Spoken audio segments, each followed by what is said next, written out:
Kalau kita nyerah, ya berarti mundur sebelum berperang. Ini orang berarti nggak mau diangkat derajatnya. Gitu. Paham? Paham boleh?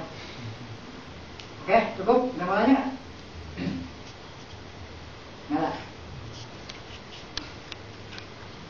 Nggak. Udah pada nggak tahu semua kan ya?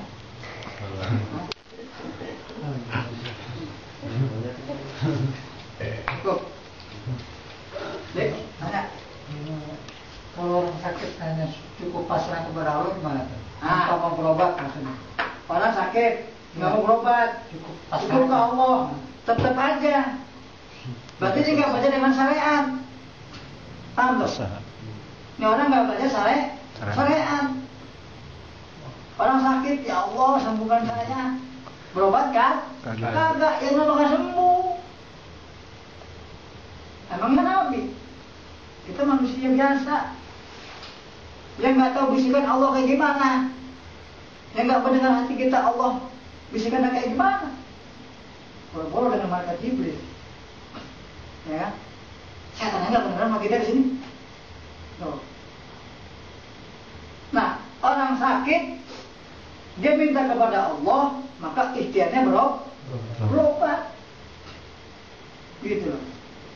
Nah kalau udah berobat, lepas ke Allah, ya Allah saya udah ikhtiar, saya udah berusaha untuk menyembuhkan diri saya. Sembuhkan penyakit saya ya Allah. Wajar kalau kasih kesehatan. Paham? Tapi kalau dia sakit, tiba-tiba dia lepas kepada Allah, lepas kepada nggak mau berobat, ingat sama Allah aja dah. Karena ekonominya nggak ada memang buat. Faktor ekonomi nggak jadi pengaruh. Allah maha kaya.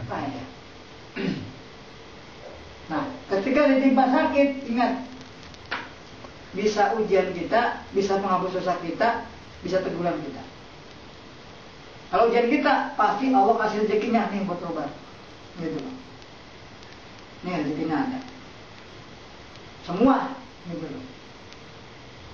Jadi syariatnya adalah berobat. Kalau udah berobat, berarti tinggal tunggu, baru doa ke Allah. Kalau udah berdoa ke Allah, pasrah. Begitu.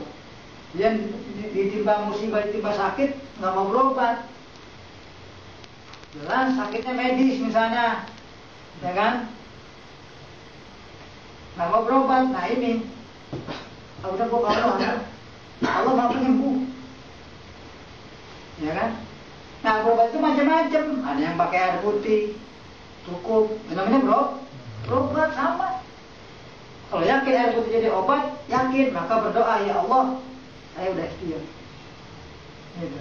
Jadikan air depan saya ini sebagai obat menyembuh penyakit saya. Gitu. Nah, lagi. Gimana? Cukup ya? Udah paham nih? Paham ya? Ya, ngerti ya? Hah? Ngerti? Besok lipas kok dengan galau lagi. Saya bisa. Ya, jadi kita orang beriman, intinya kesimpulan kita orang beriman ini, ingat, yang namanya kita beriman kepada Allah, maka semuanya kepada Allah. Kita punya masalah ke Allah, baru cari solusi, gitu loh. Ngadunya ke Allah. Kita pengen nikah, anak muda, ya kan?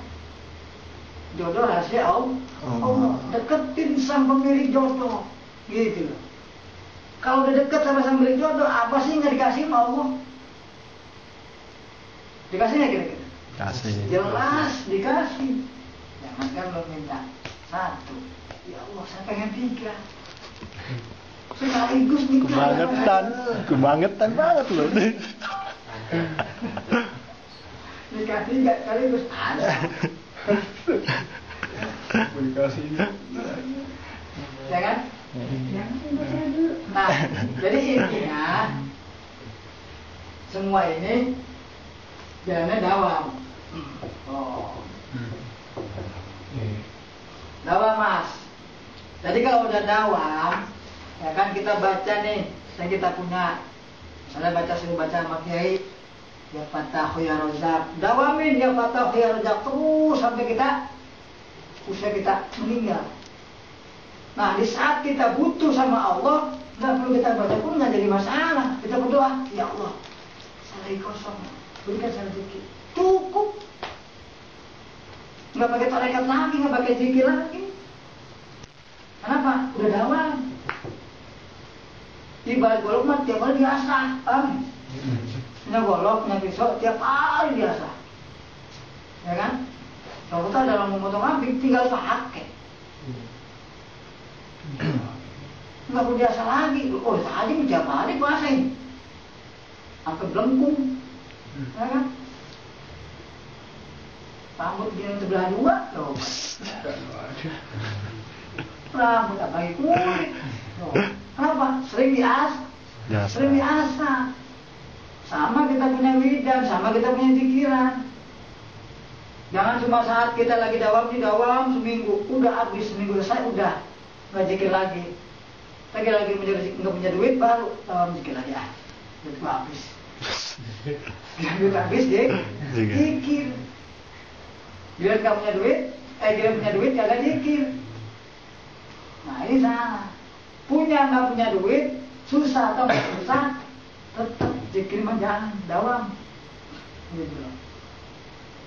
Jadi nggak ada. Nah kalau udah kedawam, kita minta sama Allah, jangankan sambil kita sholat, kita sambil bengong ngerokok nih, hati ngomong, ya Allah, rokok saya habis. Ya kan, tinggal sebatang nih ya Allah. Kirim orang yang dermawan buat saya, yang merokok. Jangan kan seperti itu. Gitu. Pasti Allah kasih. Nah, jadi dengan dawam ini Allah nunggu doa kita. Ibaratnya apa? Dia mau dawam, tinggal nunggu apa yang dia minta gue kasih. Oh, kenapa? Dia mintanya kurang. Karena nyadar.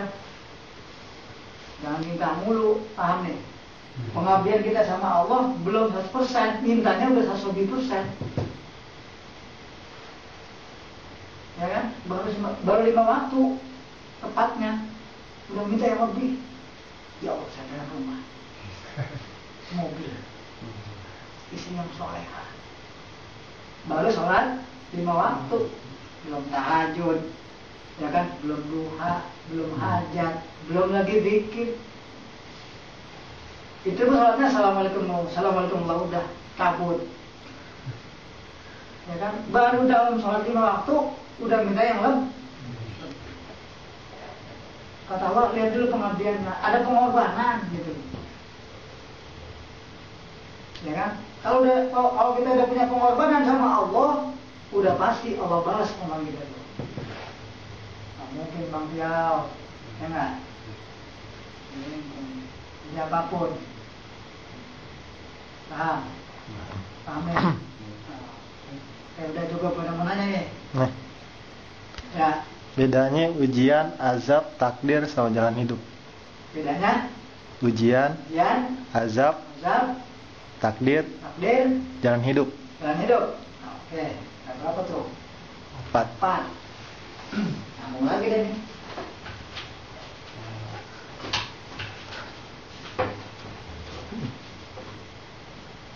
Ya. 1 azab. Terus ujian. Ya. Terus takdir. Jalan hidup. Jalan hidup. Kehidupan. 4 ya. Ya. Kalau azab itu ini adalah balasan dari perbuatan.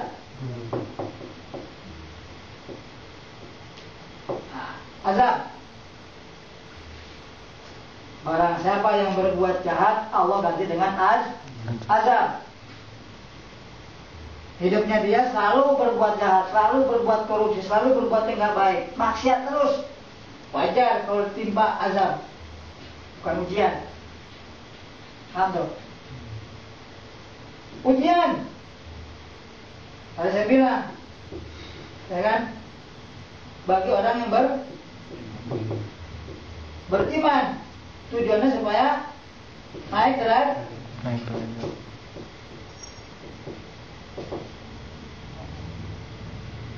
Naik derajat. Nggak mungkin orang mau naik derajat nggak diuji sama Allah. Pasti diuji dulu sama Allah. Kalau dia udah bisa sabar, wabashiri sabirin, berikan berita gembira pada orang sabar. Kenapa? Kalau udah bersabar, Allah kasih apa sih yang lo mau, dia hilmat gitu.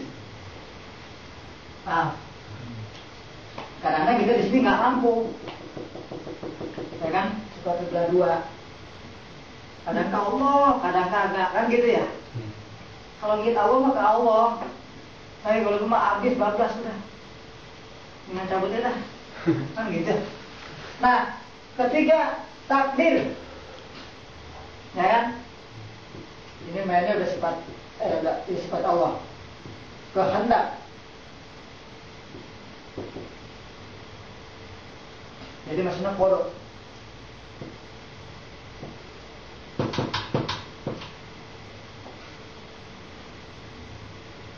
Nah, ini udah nggak bisa digugat. Allah punya kuasa, maka Allah juga punya kehendak. Nggak mungkin kalau kuasa kalau nggak punya kehendak. Sama aja orang pemimpin, ya kan? Pemimpin punya kekuasaan, dia punya kehendak nggak buat ngatur bawahan? Punya. Kalau nggak punya kehendak buat ngatur bawahan, pemimpin doang. Buat apa pemimpinan kalau nggak ada aturan dari pimpinan? Nah, maka semua kehendak itu atas pimpinan. Nah, makhluk itu udah Allah yang mengatur. Maka takdir itu adalah kehendak yang dari kuasa. Yang nggak jadi tolak gitu loh. Semuanya, mau dia orang baik, mau dia orang jahat, mau dia orang adil, semua masuk di sini. Takdir. Karena apa? Kita beriman kepada qada dan qadarnya Allah. Percaya. Ingat, takdir itu adalah sesuatu yang tidak bisa ditolak. Ya kan? Nah, ya udah. Si Fulan, ya kan? Pacaran sama si Fulan. Paham ya? Ini tipis bedanya, ya. Tiba-tiba si Fulana kenal sama si Fulan satu, si dua, satu. Ini udah lopek nih, udah cinta kemarin awalnya, gitu loh. Udah janji sehidup semati. Siapa yang mau? Tiba-tiba Allah balikin, ada cowok ini yang pas sama dia, berbalik arah. Gitu. Berbalik arah, udah benar ke sini. Nah, ini gak usah marah. Gitu. Maksudnya takdir apa ujian? Nah, ini bukan ujian. Gitu loh.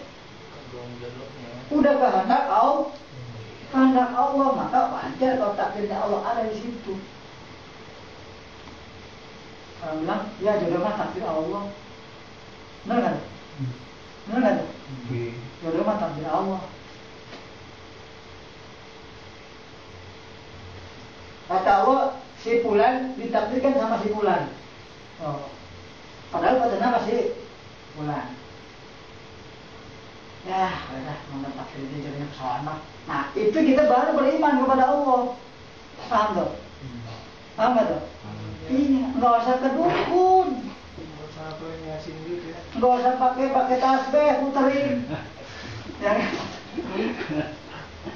Tapi kalau kita percaya dengan takdirnya Allah, kehendak Allah, coba berdoa, ya Allah, kalau dia masih jodoh saya, dekatkan sama saya. Begitu doanya. Kalau masalah jodoh saya jauhin sejauh engkau langit dan bumi. Kan jauh banget tuh. Ya kan? Ya doa jauhmu. Langit dan bumi kan jauh banget. Kita kayak gitu, jauhin ya Allah. Sejauh engkau menjauhkan langit dan bumi. So. Nah, ini namanya Takdir. Keempat, jalan hidup. Dalam sifat wujud Allah ada Allah sang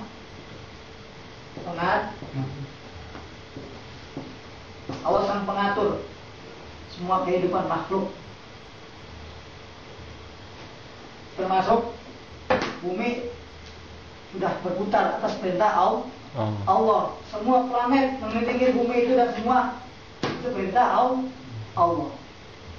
Nah, hidup itu atas perintah Allah. Nah, ini adalah jalan hidup kita. Semua makhluk berlaku. Jadi jalan hidup ini bermacam-macam. Kalau dia beriman sama Allah, maka jalan hidupnya enak. Paham toh? Kalau dia nggak beriman sama Allah, yang hidup kita nggak tahu. Senang, tapi hatinya nggak senang. Maka jalan hidup. Kalau iman separuh-separuh, jalan itu ke separuh-separuh. Ada maksiatnya, ada baiknya. Paham toh? Tapi kalau dia beriman full sama Allah, sudah pasti jalan hidup dia orang baik. Jadi sebuah proses gitu loh. Paham enggak? Ini sebuah proses supaya kita mencapai tingkatan yang lebih tinggi. Nah, ini bisa berubah. Tapi kalau ini nggak bisa berubah, takdir, dan hidup bisa berubah. Ujian udah nggak bisa berubah, ya kan? Azab juga nggak bisa tolak. Barang siapa yang berbuat baik, Allah ganti dengan kebaikan. Barang siapa yang berbuat jahat, Allah ganti dengan azab.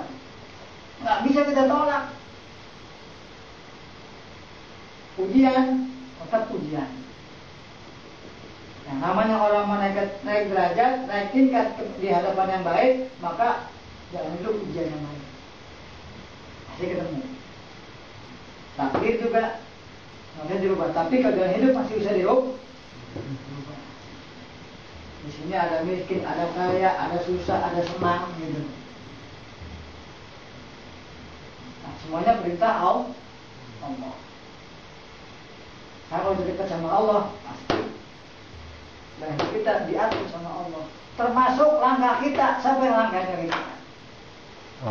Siapa yang berlangkah kaki kita? Allah. Lu pengen minum, ngambil gelas.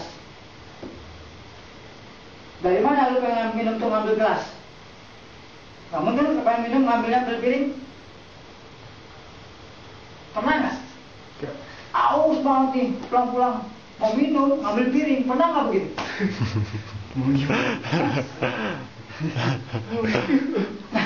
Kamu gak? Semua perintah otak dari hati. Allah yang menggerakkan, gitu loh. Ngambil gelas, Allah yang menggerakkan. Semua kehendak Allah. Udah takdir namanya. Kita mengambil gelas, gitu. Namun kita ngambil beras. Bisa begitu ya? Ya kan? Nah, semua kehendak dan takdir Allah. Makanya kita beriman kepada qadar dan qadar Allah. Jadi kita nggak galau, gitu loh. Kalau kawin lah. Oh, nikah itu nggak tahu, kita nggak tahu. Siapa tahu bisa begini besok ada nikah. Ajar dalam hidup depan emang. Jadi solusi hidup sejahtera kalau kita.